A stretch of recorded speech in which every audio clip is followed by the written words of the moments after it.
Buenas noches, bienvenidos al Criminalista Nocturno.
Buenos Aires, Argentina.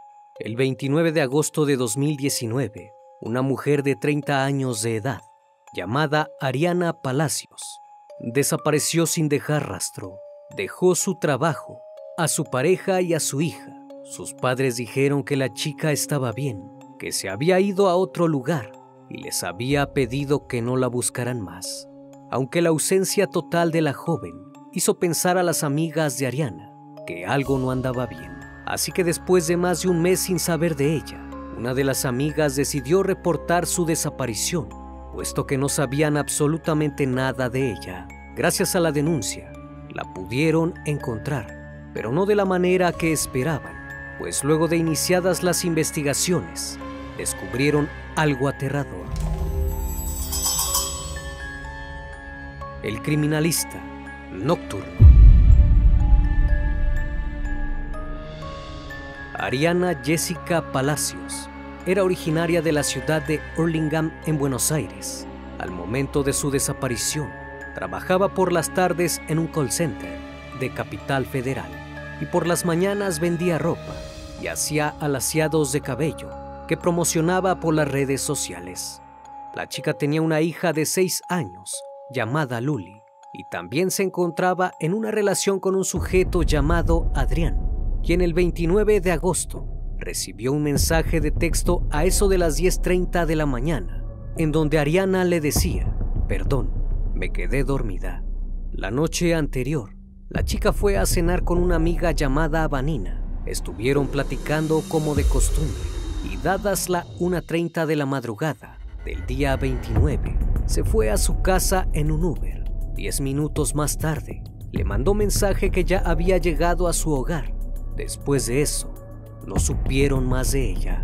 3 días después de esto, otra amiga de la chica llamada Nadia mencionó que el 1 de septiembre los padres de Ariana acudieron a su casa para pedirle por favor que pasaran al colegio de Luli al día siguiente, puesto que Ariana había salido de viaje y se le había descompuesto el celular. La joven accedió e hizo lo pactado. Ya por la tarde, Nadia le mandó mensaje a Ariana y le mandó las fotos de su hija diciéndole que ella la tenía y que estaba bien. Sin embargo, no recibió ninguna respuesta de su parte, así que le llamó y tampoco contestó. El celular estaba fuera de línea. Horas más tarde, el padre de la chica, llamado William, acudió a recoger a su nieta.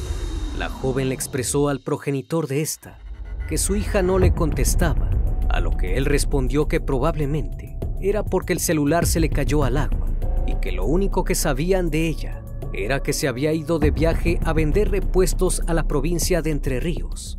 A Nadia esto le pareció muy extraño, pues Ariana nunca dejaría sola a su hija y mucho menos se iría sin decirle nada a nadie y abandonar su trabajo.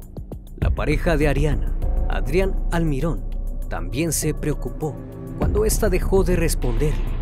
Un día antes de su desaparición, ambos estaban peleados y él pensó que quizás no quería hablar con él, pero pensó que no era para tanto, así que acudió a su casa para preguntar por ella, a lo que el padre de Ariana le dijo que rehiciera su vida, porque Ariana tenía una nueva pareja y había decidido cambiar de aire y de trabajo.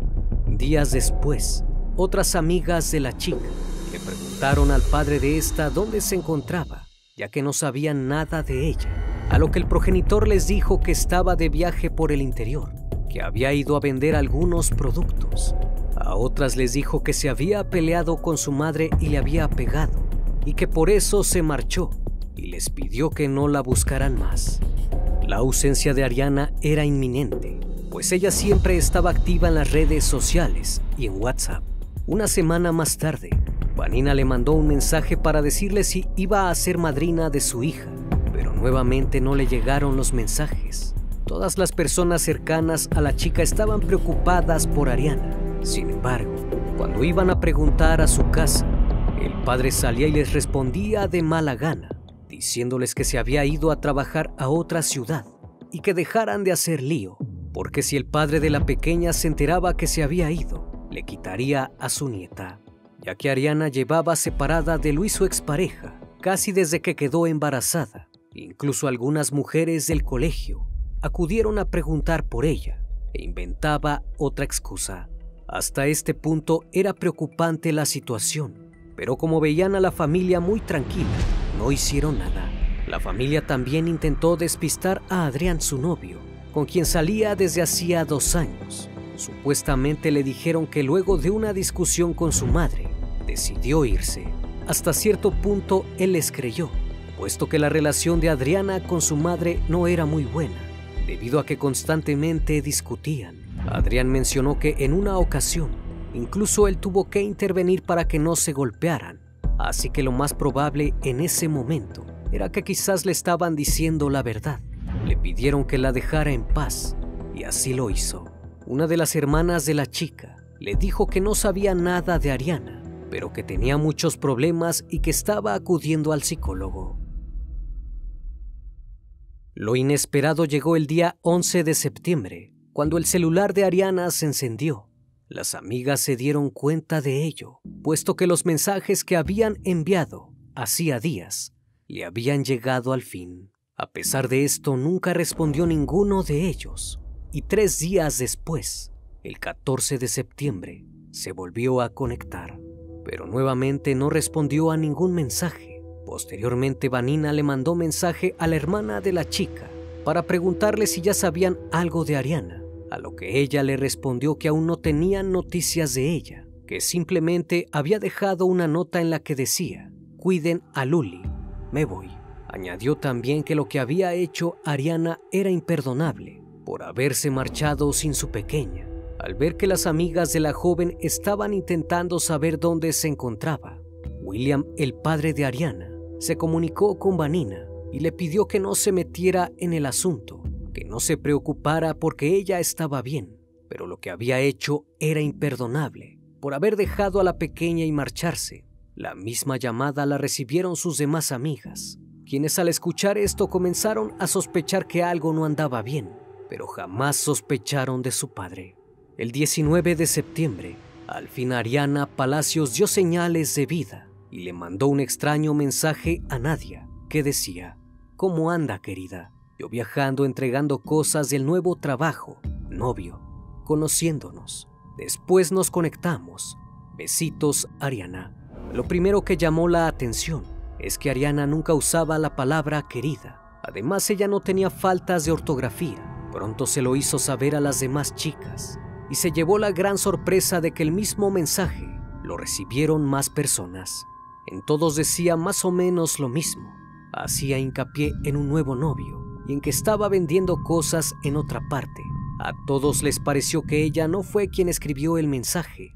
Otra de las personas que estaba muy preocupada por Palacios era Noelia Acevedo, una amiga de la infancia, quien le mandaba mensajes y no le respondía. Ella se contactó con otra amiga en común y decidieron hablar a su trabajo para saber si a alguien le habían informado lo que haría. Ahí les contaron que el padre se había presentado a decir que su hija había viajado a Tierra del Fuego. Como aquello no les convencía del todo, decidieron visitar a la familia y lo que se encontraron fue una gran resistencia de su parte ante la situación.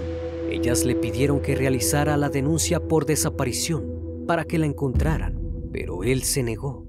Y no solo el progenitor de Ariana, sino también su demás familia, quienes les dijeron que no se metieran en lo que no les importaba, que no iban a realizar ninguna denuncia, porque si Ariana se había ido, era su problema. Al ver la negativa, decidieron postear su imagen en las redes sociales.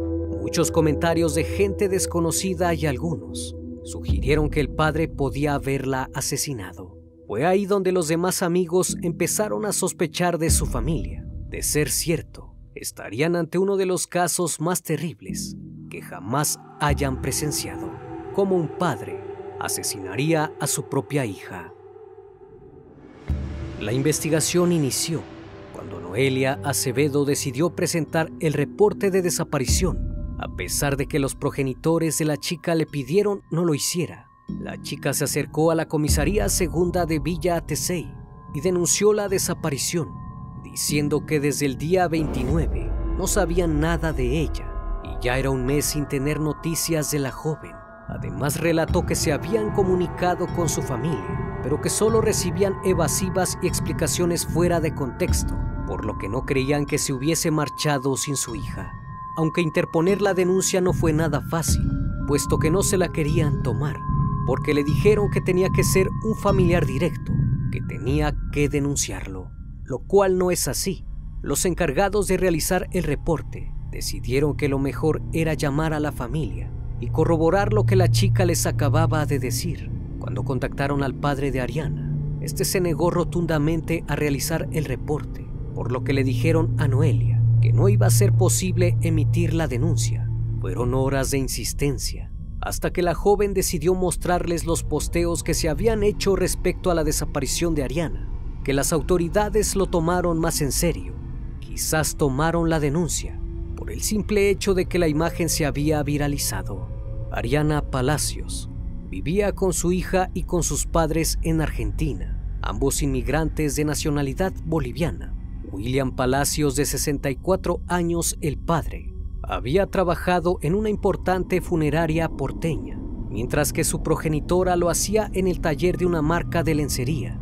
Ambos habían procreado 5 hijos, entre ellos Ariana. Para esta última, su hija era todo su mundo. Hacía 6 meses que estaba organizando su cumpleaños, además de que quería hacerle su fiesta de egresados a su pequeña. William había emigrado a Argentina cuando tenía 30 años.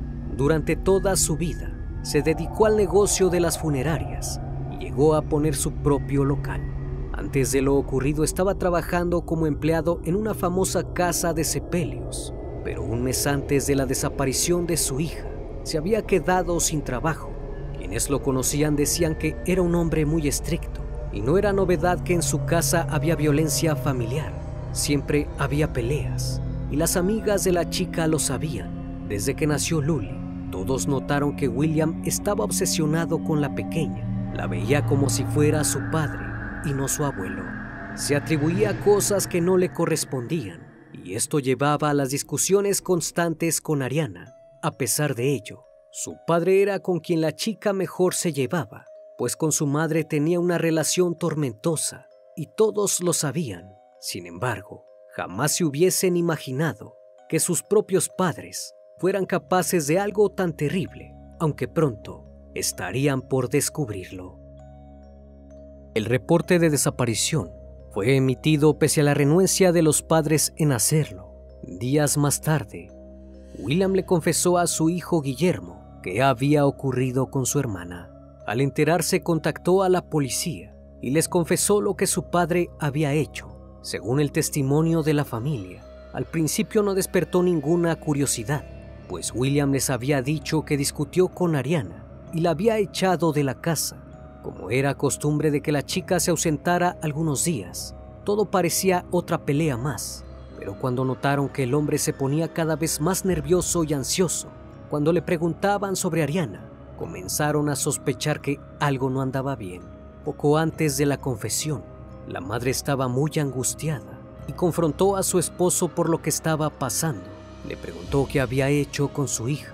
William le respondió que la había echado porque le confesó que nuevamente estaba embarazada y él no estaba dispuesto a criar otro hijo de ella. Al verse acorralado, también acudió a la comisaría a levantar la denuncia, diciendo que sabía que su hija estaba en el sur, pero al no tener más contacto con ella, supuso que probablemente había sido víctima de una red de trata. Al día siguiente, la progenitora de Ariana encontró a su hijo desmayado en el suelo. Se había descompensado por lo que acababa de escuchar de la boca de su padre. Supuestamente aquel 29 de agosto de 2019, cuando Ariana llegó a casa, ella y su padre comenzaron a discutir por la actual pareja que tenía, pues sabía que tenían muchos problemas y ella planeaba irse de la casa en cuanto cobrara una demanda por un juicio laboral. Al no soportar que le quitaría a su nieta, fue por un cuchillo y luego de un forcejeo la asesinó, clavándole el arma en el cuello y luego la enterró en el patio de la casa. Aseguró que lo hizo porque quería proteger a la pequeña y a su familia y para que no trajera más problemas a la casa. Una vez que la policía escuchó lo que había hecho, acudieron de inmediato a la casa. Policías, bomberos y peritos de policía científica fueron convocados a las 11 de la mañana del día 30 de septiembre a la propiedad situada en la calle Félix Farías, 3577 de Villa Tesey, partido de Hurlingham, para iniciar con la búsqueda del cuerpo, con la presencia del fiscal, los bomberos y el personal de casos especiales de la Policía de Provincia de Buenos Aires. Comenzaron la búsqueda del cuerpo. Un perro de rastreo también fue parte del equipo. Luego de varios minutos, el candio con un sitio en el patio de la finca, donde la tierra se encontraba removida. Luego de 2 horas de trabajo, se realizó la excavación que dio como resultado el hallazgo de un cuerpo de una mujer enterrado. La chica fue hallada en el pasillo del patio de su casa, en posición de cúbito ventral. Estaba cubierta con cal y con una lona para disimular el hedor. En el cuello aún tenía el cuchillo con el que le privaron de la vida. En el lugar la tierra estaba removida y supuestamente sus familiares no se percataron de ello ni de ningún olor extraño, pues William les había dicho que estaba construyendo una pequeña casa de madera para el conejo de su nieta. Es decir, tenía planeado colocar la estructura para que el orín del conejo disimulara el olor. Lo que restaba establecer es si su mamá como sus hermanos tenían alguna responsabilidad en el hecho o si son solo cómplices por ocultar información sobre su paradero, por lo cual se ordenó registrar los teléfonos celulares de los integrantes de la familia. Al día siguiente, los médicos forenses de la Policía Científica de Morón realizaron la necropsia al cuerpo. Se pudo confirmar que efectivamente se trataba de Ariana Palacios. La víctima presentaba 3 heridas punzocortantes en el sector izquierdo del cuello, donde además el padre dejó clavada el arma utilizada, una cuchilla de 20 centímetros de largo. De acuerdo a los resultados preliminares, la causa del deceso fue esa puñalada que le cortó la arteria carótida, mientras que las otras 2 cuchilladas no fueron profundas. Se especuló mucho sobre lo que pasó aquella madrugada. Se piensa que en realidad William le reclamó a Ariana por estar la mayor parte del día ausente, por lo que empezaron a discutir. La chica le dijo que pronto cobraría el dinero de la demanda y se iría de la casa junto con su hija y alquilaría un departamento, a lo que el sujeto se alteró, tomó el cuchillo y le dijo que no se llevaría a la pequeña. Comenzaron a pelear y a forcejear hasta que logró hacerle 2 cortes. Finalmente logró realizarle uno que entró por la carótida y la chica comenzó a desangrarse, cayendo de inmediato al suelo. William confesó que se había quedado con el celular de Ariana y le había sacado el chip cuando vio que las amigas eran muy insistentes sobre lo que le había pasado. Compró un celular y le puso el chip para enviarles el mensaje mostrado anteriormente y hacerse pasar por Ariana. La madre de la chica mencionó que incluso a ellos también les había mostrado mensajes que supuestamente Ariana le mandaba. Por esa razón pensaron que todo se debía a una pelea y jamás se imaginaron que su propio padre había asesinado a su hija. El juicio en contra de William Palacios se llevó a cabo el 26 de octubre de 2021, en donde mencionó estar arrepentido por todo lo que pasó. Pidió perdón a su familia y a las amigas de su hija. De acuerdo a su declaración, dijo que aquel 29 de agosto observó cuando Ariana llegó a la casa pero escuchó que discutía por teléfono con el padre de su hija. Finalizada la llamada, William le preguntó si ocurría algo, y tras contarle que discutían por dinero, él le dijo que dejara de tener contacto con él. Ella, molesta, le dijo que no se metiera, por lo que creyó que quizás estaba embarazada de nuevo, y le pegó una bofetada que le dio en la nariz, y comenzó a sangrar. Después de esto, el padre fue al fondo de la casa para arreglar la antena, y en esos momentos vio a su hija venir con un cuchillo hacia él, por lo cual la detuvo y forcejearon, hasta que finalmente le arrebató el arma y la apuñaló en el cuello. Al ver lo que había hecho, cavó un pozo en el jardín y escondió el cuerpo. Dadas las declaraciones del sujeto, su abogado defensor intentó argumentar legítima defensa, debido a que el padre actuó con la finalidad de preservar su vida al usar un cuchillo que le había quitado a su hija, con el que lo había intentado atacar. Pero ese argumento fue desechado, puesto que durante el juicio la madre y los hermanos de Ariana declararon que vivir con su padre era un infierno, puesto que eran víctimas de violencia doméstica de su parte. La madre refirió que la golpeaba y que la forzaba a tener intimidad. Sus hijos lo describieron como un padre violento, al que siempre debían complacer, debido a que estaban sometidos a su dominio. Las pruebas en el caso evidenciaron todo ello, y finalmente el despiadado sujeto fue sentenciado a prisión perpetua al encontrarse culpable de haber asesinado a su propia hija. Una vez más, estimado público, agradezco su compañía. Gracias por brindar un espacio de su tiempo para conocer un caso más de este canal. Si aún no estás suscrito, te hago la cordial invitación a que lo hagas y formes parte de esta gran comunidad. Esto es El Criminalista Nocturno. Hasta la próxima emisión. Buenas noches.